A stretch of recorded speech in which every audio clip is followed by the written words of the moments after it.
Hello दोस्तों, मेरा नाम लक्ष्मण कुमार वर्मा। बच्चे, स्वागत करता हूं आपका हमारे चैनल वर्मा अकेडमी में। आज की वीडियो बहुत ही इंपॉर्टेंट और बहुत जरूरी है।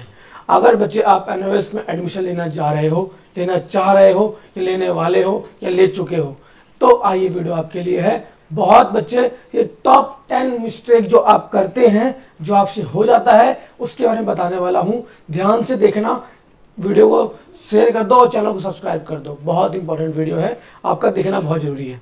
ठीक है भाई, अपन आगे बढ़ते हैं। 10 मिस्टेक हैं, ये मिस्टेक आप करते हैं। इसके अगर एक भी मिस्टेक इसमें से आपने किया तो आपको बहुत आगे प्रॉब्लम आ सकती है। तो एडमिशन ले लिया है तब भी देखो, और लेने वाले हो तब भी देखो, और ऑन डिमांड एग्जाम दे रहे हो तब भी आपको ये देखना बहुत जरूरी है। चलिए आगे बढ़ते हैं। क्या लिखा है भाई?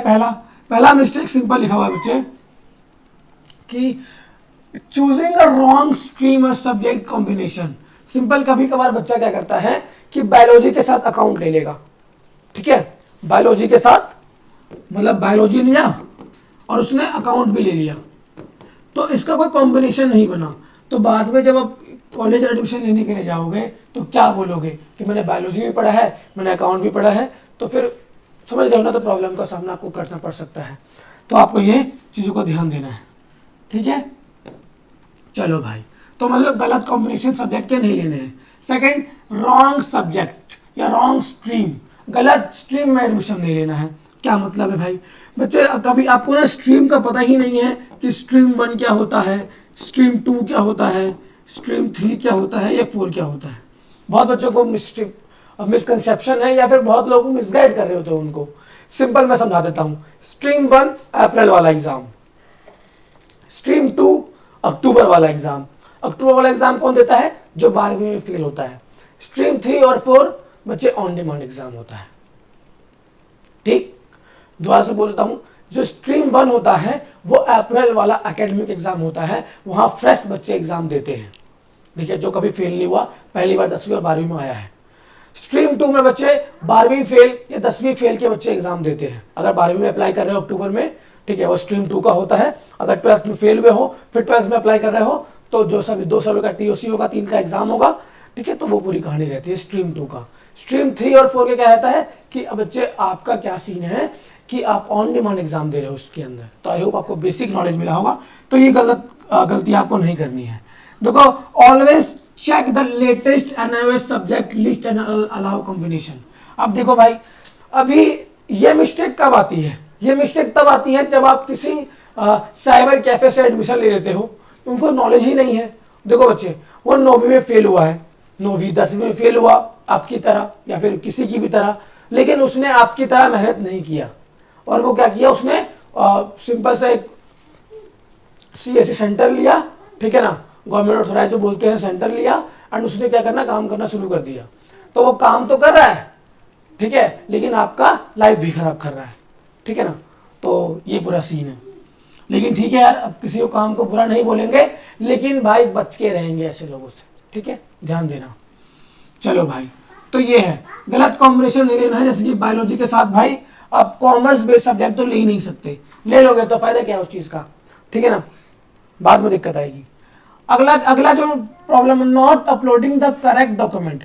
सिंपल है बच्चे, कभी कभार क्या होता है, आपने गलत डॉक्यूमेंट अपलोड कर देते हो, गलत आधार कार्ड अपलोड कर देते हो, गलत 10th की मार्कशीट अपलोड कर दी, गलत 12th की मार्कशीट अपलोड कर दी, नकली ओबीसी सर्टिफिकेट अपलोड कर दिया। बहुत बहुत बच्चे बोलते हैं सर एससी का सर्टिफिकेट अपलोड कर दूंगा तो फीस कम लगेगा, तो नकली एससी का सर्टिफिकेट बना करके आप अपलोड कर देते हो। तो बहुत 200-400 आपको एडमिशन में बचता है, लेकिन बाद में फ्यूचर में बहुत दिक्कत का सामना करना पड़ सकता है। तो गलत डॉक्यूमेंट अब नहीं अपलोड करना है। जैसे कि upload the clear scan copy and PDF JPG format में। ठीक है, क्या करना है भाई, आप क्या कर लो, उसको कंप्रेस कर लो। जो भी आपने बनाया है, कंप्रेस करना नहीं आता है तो बहुत इजी वे तरीका बताता हूँ।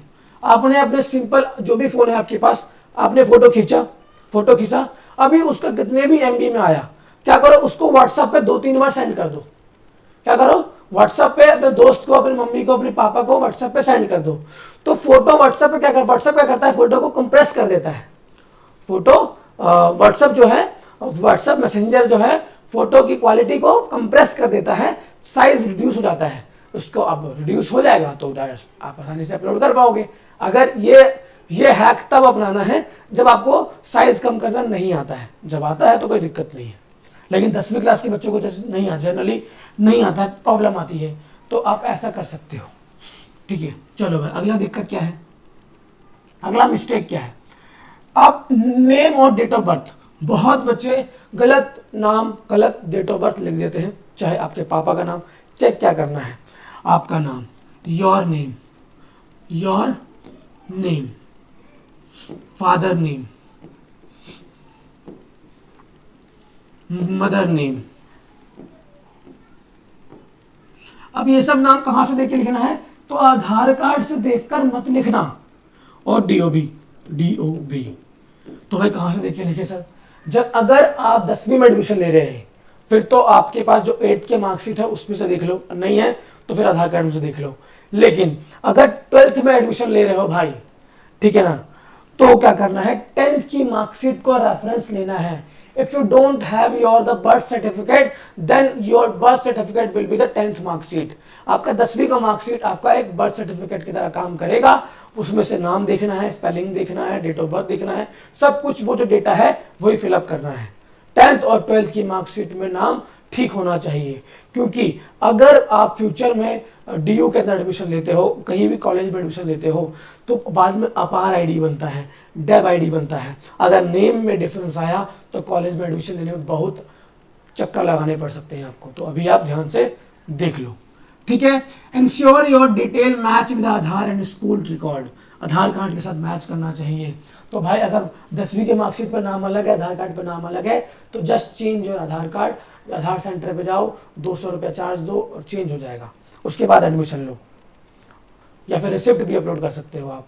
अगला क्या होता है भाई, रॉन्ग सब्जेक्ट कोड फिलिंग।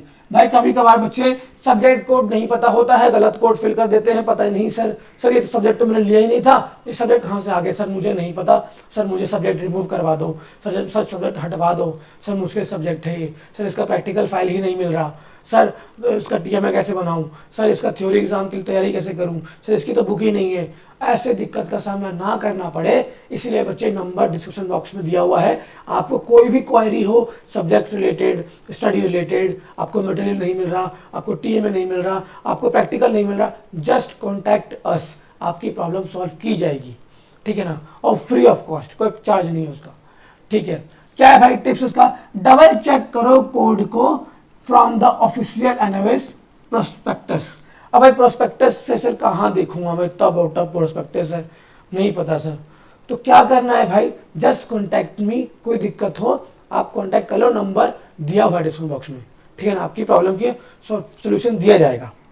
ठीक है भाई, अगला प्रॉब्लम क्या है भाई, अगला गलती क्या है जो आप कर सकते हैं, मिसिंग प्रैक्टिकल सब्जेक्ट रिक्वायरमेंट। क्या लिखा है, missing practical subject requirement, choosing the subject like the physics, chemistry, biology without knowing the practical are compulsory. अगर आप ऐसा सब्जेक्ट चूज करते हो जिसके अंदर प्रैक्टिकल बनाने हैं तो बनाने पड़ेंगे, बनाने सबमिट भी करना पड़ेगा, प्रैक्टिकल एग्जाम भी देना पड़ेगा। अब आपको पता होना चाहिए कि कौन से सब्जेक्ट में प्रैक्टिकल होता है, कौन से में नहीं होता है। Like for example physics chemistry और बायोलॉजी लिया, तो फिजिक्स केमिस्ट्री बायोलॉजी लिया